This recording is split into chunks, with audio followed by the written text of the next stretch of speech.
역에서 잘못 내린 남매, 늦은 밤 공부를 마치고 귀가하던 학생, 그리고 길에서 갑자기 붙잡힌 청년. 30여 년 전 이 세 사람은 영문도 모른 채 냉동 탑차를 타야 했습니다. 그들이 향했던 곳은 형제복지원이었습니다. 그곳에 감금된 사람들은 이름 대신 번호로 불렸고 끔찍한 폭행과 노동탁 착취를 당해야만 했습니다. 형제복지원은 1975년 부산에 문을 연 우리나라 최대 규모의 불황인 임시보호소였습니다. 내무부 훈령 제410호에 따라서 운영되던 이곳이 어떻게 이 한국판 홀로코스트가 된 것일까요? 검찰 과거사 운영위원회는 다시 한번 이 사건을 들여다보기로 결정을 했습니다. 저는 하여튼 그 열차 시간표를 보는 과정에 뭐 어떤 분이 와가지고 뭐 어떻게 왔느냐 이러므로 이래 자초지종을 얘기했죠. 이래 왔다. 차를 좀 놓쳤는 것 같아요. 하여튼 어떻게 가려고 열차 시간을 확인 중이가 있다. 이래 자세한 얘기를 했어요. 얘기를 하니까 본인이 이제 안전한 파출소에 데려다 줄 테니까 거기서 이제 대기하고 앉아 있다가 저녁쯤 되니까 이제 수송차가 와가지고 그 갑작스레 그 경찰이 태워 보내니까.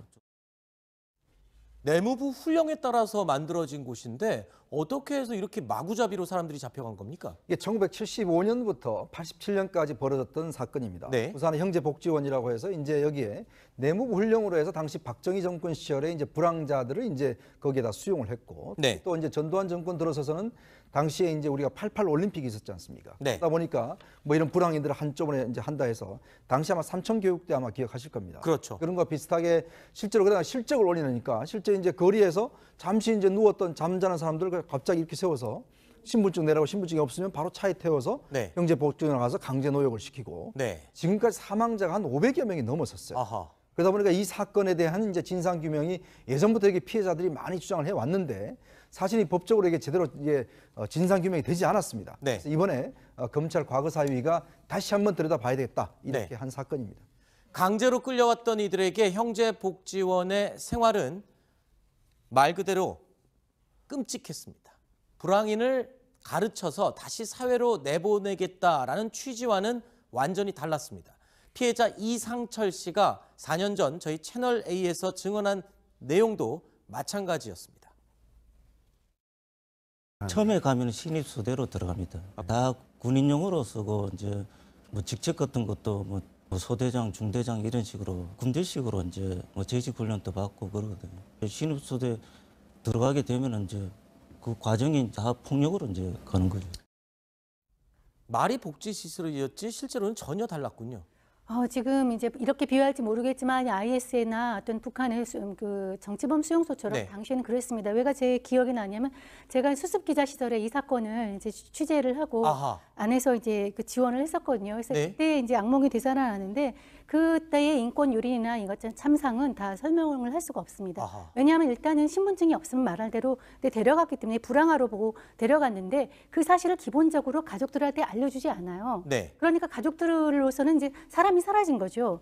그러니까 이제 사람이 사라진 것도 모르고 가족들이 찾다가 실종된 줄 알고 가족이 자살한 경우도 있고 아하. 또는 그 가족의 시설을 찾으러 형제복지원에 갔다가 거기에서 도로 수용이 돼가지고 같이 수용이 당하는 경우까지 있었거든요. 가족들까지요. 예, 그리고 뭐 또 여성 같은 경우는 성고문이나 성폭력 피해를 당하는 건 아주 비일비재했고 그렇게 해서 이제 당시에 동아일보가 여기서 특종 보도를 많이 했습니다. 네. 근데 참상이 이제 드러났는데 이제 문제는 이따 나올지는 모르겠지만 이게 정확하게 그 검찰이나 그 법원에서 충분하게 어떤 진상 규명이나 그다음에 그 가해자들에 대한 처벌이 이루어지지 않고 네. 마무리되는 측면이 있습니다. 그래서 네. 검찰 과거사 조사위원회가 이 사건을 다시 들여다보겠다고 한 것은 굉장히 적절한 조치로 저는 생각이 됩니다. 네. 형제복지원이 운영된 기간이 12년이었습니다. 12년 동안 551명의 입소자가 사망한 것으로 파악되고 있습니다. 그리고 복지원의 실체는 한 검사의 눈에 적발돼서 우연히 드러났다고 하는데요. 당시 수사를 맡았던 김용원 검사는 복지원의 원장을 중심으로 수사를 진행을 했습니다. 그런데 이 형제복지원 원장에게 강력한 처벌이 내려질 것이라고 예상했던 것과는 달리 재판 결과는 뜻밖이었습니다. 고작 징역 2년 6개월만 선고받았습니다. 자, 김광상 변호사님. 네. 이 검사는, 이 수사를 직접 했던 검사는 굉장히 중형이 나올 거라고 생각했는데 해당 원장에 대해서 이렇게 솜방망이 처벌이 나왔다고 의아해했다고요. 근데 그 김용원 검사를 제가 개인적으로 알아요. 아, 그래요? 물론 같이 근무는 안 했었는데 네네. 그 당시에는 고등검찰관제에 들어가 있었는데 이제 그걸 하고 옷을 벗었는데 굉장히 이게 대가 강합니다. 네. 대나무처럼. 그래서 윗사람 지시나 부당한 지시 잘 따르지 않아요. 네. 그래서 검찰이 결국 뭐 출세는 하지 못하고 중간에 옷을 벗었고 저희 얘기도 제가 그 당시에 좀 들었었는데 네. 굉장히 어떤 정의에 불타는 뭐 그런 검사였다고 저는 기억에 남아 있어요. 혹시 증거 확보를 많이 못해서 그렇게나 판결이 나온 건 아닐까요? 이제 그것은 뭐 제가 뭐라고 얘기할 수 없는데 네. 그런데 그 김용원 검사는 수사는 제대로 했던 것 같아요. 물론 아하. 수사 방해와 관련된 외압은 엄청나게 많이 있었지만 네. 이제 그걸 뭘 보면 알 수 있냐면 일단 본인이 기소한 내용을 보면 말이죠. 특정경제범죄가중처벌법, 업무상 횡령, 특수강금, 초지법 위반, 외국화관리법 위반, 건축법 위반 이걸 다 수사를 해서 기소를 한 것 같아요. 아하. 위에서 외압이 있었다 하더라도. 네. 그래서 처음에 징역 15년에 벌금 6억 8,178만 원을 구형을 했거든요. 네. 구형이 그렇다는 겁니다. 그런데 1심에서도 어느 정도 형량이 좀 된 것 같습니다. 그 죄명 5개를 적용해서 징역 10년, 벌금 6억 이상이 나왔어요.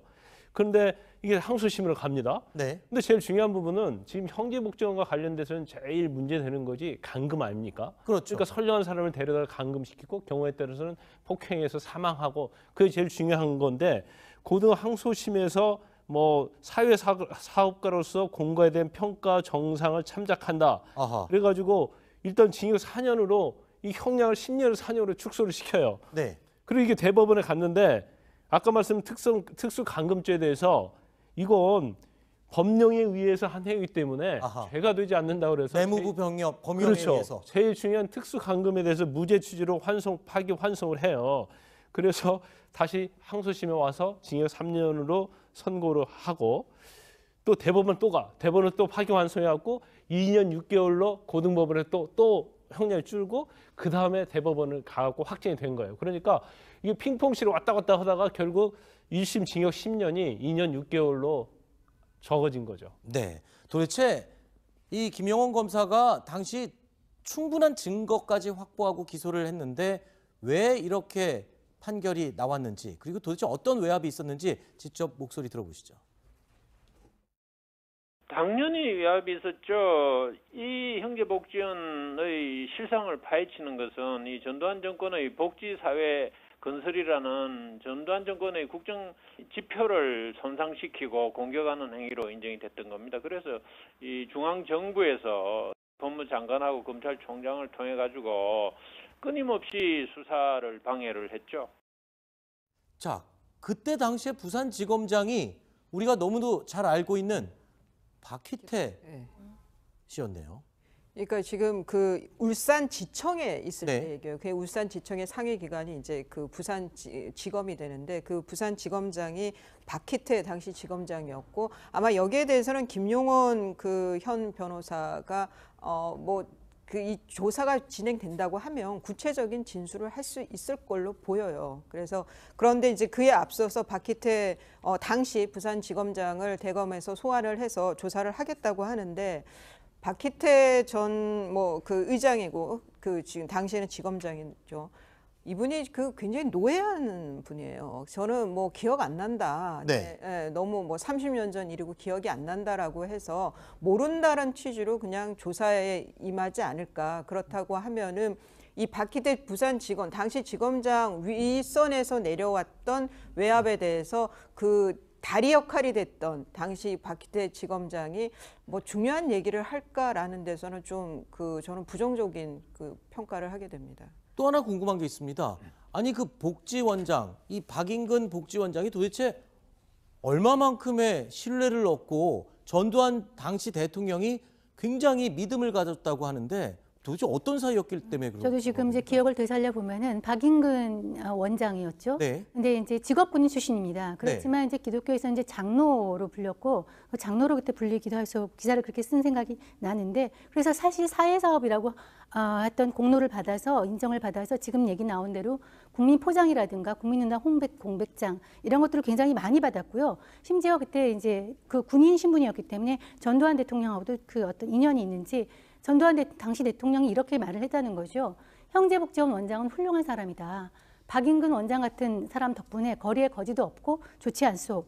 그러니까 이런 식의 입장을 가지고 있었기 때문에 당시에 부산지검장이던 박희태 지검장이 아마 이거의 평제복군에 대한 이런 인권 유린 수사에 대해서 소극적인 어떤 태도를 취할 수밖에 없지 않았나 하는 것이 어떤 지금 검찰의 판단인 것 같습니다. 그러니까 복지원 운영도 보면 네. 실제로 완전 군대식으로 다 했다는 거죠. 네. 부대장, 대대장 등등 해놓고 완전 군대 조직으로 해서 일단 들어가게 되면 위에서 이제 그걸 하게 되고 또 일을 나가게 되면 네. 제대로 못하면 바로 이제 몽둥이로 이제 팬다든지. 아하. 김영훈 검사가 사실 저걸 발견한 게 우연히 사냥을 하러 갔다가 네. 갔는데 이 노역을 하는 사람이 있는데 그 몽둥이를 드는 사람들이 이제 거기서 막 때리고 하더란 거예요. 그래서 같이 간 사람한테 저거 왜 그러냐 그랬더니 바로 이제 형제복지원 사람들이 저렇게 와서 감시를 하면서 일을 제대로 안 하면 저렇게 몽둥이를 때리기도 한다. 네. 그래서 그때부터 이제 수사에 들어갔다는 것이거든요. 아하. 그래서 아마 당시에 이제 본인이 육군 상사 출신인데 그러다 보니까 모든 시스템을 군대식으로 그렇게 운영을 했던 것 같습니다. 자, 지금 내용을 들어보면 검찰이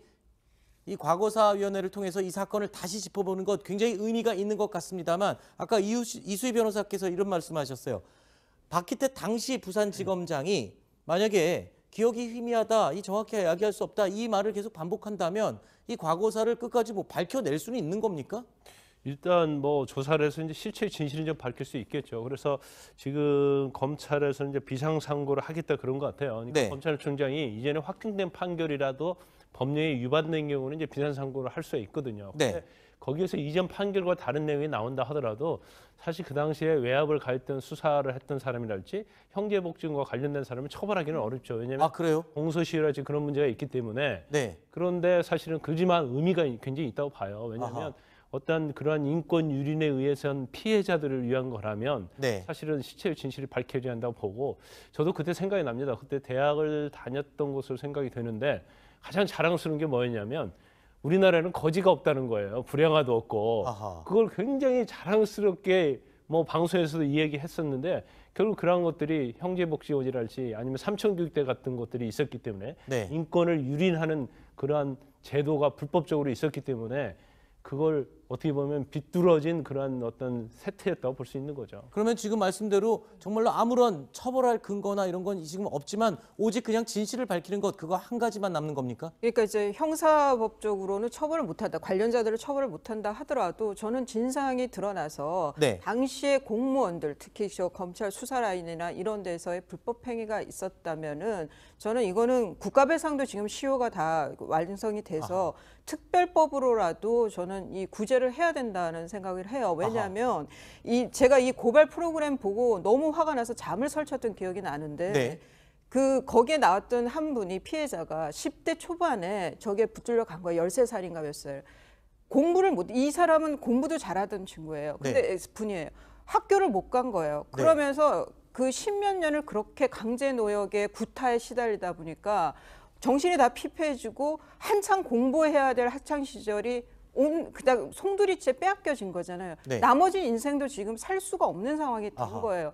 그분의 그 뜨거운 눈물을 제가 정말 봤거든요. 근데 박인근 그 몇 해 전에 나왔던 고발 프로그램에서 박인근 당시 원장 그 가족들은 잘 살고 있는 거예요. 잘 살고 있습니까 지금? 네. 그래서 제가 그거 보고 너무너무 화가 났다는 생각이 나는데 그 사람들에 대해 개인에 대해서 뭔가 뭐 손해배상이 내놓는 게 어렵다라고 하면 특별법으로라도 해서 저는 국가가 네. 보존을 해줘야 된다는 생각이 듭니다. 알겠습니다. 검찰 과거사위원회가 다시 들춰보겠다고 한 부산 형제복지원 사건에 대해서 저희가 다시 한번 되짚어봤습니다. 다음 순위로 이어가겠습니다. 어떻게 판결이 나왔는지 그리고 도대체 어떤 외압이 있었는지 직접 목소리 들어보시죠. 당연히 외압이 있었죠. 이 형제복지원의 실상을 파헤치는 것은 이 전두환 정권의 복지사회 건설이라는 전두환 정권의 국정 지표를 손상시키고 공격하는 행위로 인정이 됐던 겁니다. 그래서 이 중앙 정부에서 법무장관하고 검찰총장을 통해 가지고 끊임없이 수사를 방해를 했죠. 자, 그때 당시에 부산지검장이 우리가 너무도 잘 알고 있는 박희태 네. 씨였네요. 그러니까 지금 그 울산지청에 있을 네. 때 얘기예요. 그 울산지청의 상위 기관이 이제 그 부산지검이 되는데 그 부산지검장이 박희태 당시 지검장이었고 아마 여기에 대해서는 김용원 그 현 변호사가 이 조사가 진행된다고 하면 구체적인 진술을 할 수 있을 걸로 보여요. 그래서 그런데 이제 그에 앞서서 박희태 당시 부산지검장을 대검에서 소환을 해서 조사를 하겠다고 하는데 박희태 전 그 의장이고 그 지금 당시에는 지검장이죠.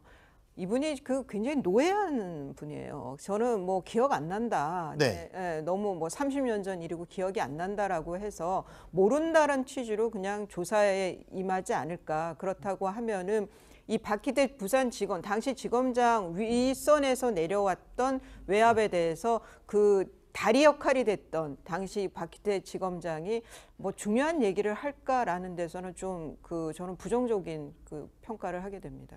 또 하나 궁금한 게 있습니다. 아니 그 복지원장, 이 박인근 복지원장이 도대체 얼마만큼의 신뢰를 얻고 전두환 당시 대통령이 굉장히 믿음을 가졌다고 하는데 도대체 어떤 사이였기 때문에 그런 저도 지금 이제 기억을 되살려 보면은 박인근 원장이었죠. 네. 근데 이제 직업군인 출신입니다. 그렇지만 이제 기독교에서 이제 장로로 불렸고 그 장로로 그때 불리기도 해서 기사를 그렇게 쓴 생각이 나는데 그래서 사실 사회사업이라고 했던 공로를 받아서 인정을 받아서 지금 얘기 나온 대로 국민포장이라든가 국민운동 공백장 이런 것들을 굉장히 많이 받았고요. 심지어 그때 이제 그 군인 신분이었기 때문에 전두환 대통령하고도 그 어떤 인연이 있는지 전두환 당시 대통령이 이렇게 말을 했다는 거죠. 형제복지원 원장은 훌륭한 사람이다. 박인근 원장 같은 사람 덕분에 거리에 거지도 없고 좋지 않소. 그러니까 이런 식의 입장을 가지고 있었기 때문에 당시에 부산지검장이던 박희태 지검장이 아마 이거의 평제복권에 대한 이런 인권 유린 수사에 대해서 소극적인 어떤 태도를 취할 수밖에 없지 않았나 하는 것이 어떤 지금 검찰의 판단인 것 같습니다. 그러니까 복지원 운영도 보면 네. 실제로 완전 군대식으로 다 했다는 거죠. 네. 부대장, 대대장 등등 해놓고 완전 군대 조직으로 해서 일단 들어가게 되면 위에서 이제 그걸 하게 되고 또 일을 나가게 되면 네. 제대로 못하면 바로 이제 몽둥이로 이제 팬다든지. 아하. 김영훈 검사가 사실 저걸 발견한 게 우연히 사냥을 하러 갔다가 네. 갔는데 이 노역을 하는 사람이 있는데 그 몽둥이를 드는 사람들이 이제 거기서 막 때리고 하더란 거예요. 그래서 같이 간 사람한테 저거 왜 그러냐 그랬더니 바로 이제 형제복지원 사람들이 저렇게 와서 감시를 하면서 일을 제대로 안 하면 저렇게 몽둥이를 때리기도 한다. 네. 그래서 그때부터 이제 수사에 들어갔다는 것이거든요. 아하. 그래서 아마 당시에 이제 본인이 육군 상사 출신인데 그러다 보니까 모든 시스템을 군대식으로 그렇게 운영을 했던 것 같습니다. 자, 지금 내용을 들어보면 검찰이 이 과거사위원회를 통해서 이 사건을 다시 짚어보는 것 굉장히 의미가 있는 것 같습니다만 아까 이수희 변호사께서 이런 말씀하셨어요. 박희태 당시 부산지검장이 만약에 기억이 희미하다, 이 정확히 이야기할 수 없다 이 말을 계속 반복한다면 이 과거사를 끝까지 뭐 밝혀낼 수는 있는 겁니까?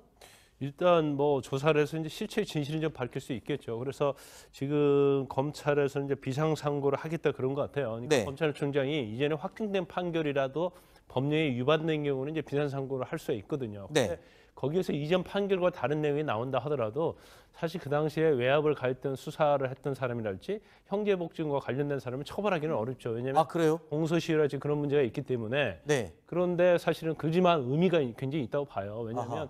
어떤 그러한 인권 유린에 의해선 피해자들을 위한 거라면 네. 사실은 시체의 진실이 밝혀져야 한다고 보고 저도 그때 생각이 납니다. 그때 대학을 다녔던 것으로 생각이 되는데 가장 자랑스러운 게 뭐였냐면 우리나라에는 거지가 없다는 거예요. 불량아도 없고. 아하. 그걸 굉장히 자랑스럽게 뭐 방송에서도 이야기했었는데 결국 그러한 것들이 형제복지원이랄지 아니면 삼천교육대 같은 것들이 있었기 때문에 네. 인권을 유린하는 그러한 제도가 불법적으로 있었기 때문에 그걸 어떻게 보면 비뚤어진 그러한 어떤 세태였다고 볼 수 있는 거죠. 그러면 지금 말씀대로 정말로 아무런 처벌할 근거나 이런 건 지금 없지만 오직 그냥 진실을 밝히는 것 그거 한 가지만 남는 겁니까? 그러니까 이제 형사법적으로는 처벌을 못한다. 관련자들을 처벌을 못한다 하더라도 저는 이 검사는 이 수사를 직접 했던 검사는 굉장히 중형이 나올 거라고 생각했는데 해당 원장에 대해서 이렇게 솜방망이 처벌이 나왔다고 의아해했다고요. 근데 그 김용원 검사를 제가 개인적으로 알아요. 아, 그래요? 물론 같이 근무는 안 했었는데 네네. 그 당시에는 고등검찰관 제도가 있었는데 이제 그걸 하고 옷을 벗었는데 굉장히 이게 대가 강합니다. 네. 대나무처럼. 그래서 윗사람 지시나 부당한 지시 잘 따르지 않아요. 네. 그래서 검찰이 결국 뭐 출세는 하지 못하고 중간에 옷을 벗었고 저희 얘기도 제가 그 당시에 좀 들었었는데 네. 굉장히 어떤 정의에 불타는 뭐 그런 검사였다고 저는 기억에 남아 있어요. 혹시 증거 확보를 많이 못해서 그렇게나 판결이 나온 건 아닐까요? 이제 그것은 뭐 제가 뭐라고 얘기할 수 없는데 네. 그런데 그 김용원 검사는 수사는 제대로 했던 것 같아요. 물론 아하. 수사 방해와 관련된 외압은 엄청나게 많이 있었지만 네. 이제 그걸 뭘 보면 알 수 있냐면 일단 본인이 기소한 내용을 보면 말이죠. 특정경제범죄가중처벌법, 업무상 횡령, 특수강금, 초지법 위반, 외국화관리법 위반, 건축법 위반 이걸 다 수사를 해서 기소를 한 것 같아요. 아하. 위에서 외압이 있었다 하더라도. 네. 그래서 처음에 징역 15년에 벌금 6억 8,178만 원을 구형을 했거든요. 네. 구형이 그렇다는 겁니다. 그런데 1심에서도 어느 정도 형량이 좀 된 것 같습니다. 그 죄명 5개를 적용해서 징역 10년, 벌금 6억 이상이 나왔어요. 그런데 이게 항소심으로 갑니다. 네. 근데 제일 중요한 부분은 지금 형제복지원과 관련돼서는 제일 문제되는 것이 강금 아닙니까? 그렇죠. 그러니까 선량한 사람을 데려다 강금시키고 경우에 따라서는 폭행해서 사망하고 그게 제일 중요한 건데 고등 항소심에서 뭐 사회사업가로서 공고에 대한 평가 정상을 참작한다. 아하. 그래가지고 일단 징역 4년으로 이 형량을 10년을 4년으로 축소를 시켜요. 네. 그리고 이게 대법원에 갔는데 아까 말씀 특수강금죄에 대해서 이건 법령에 의해서 한 행위이기 때문에 아하. 죄가 되지 않는다고 그래서 내무부 병력 범위에 그렇죠. 의해서. 제일 중요한 특수강금에 대해서 무죄 취지로 파기환송을 해요.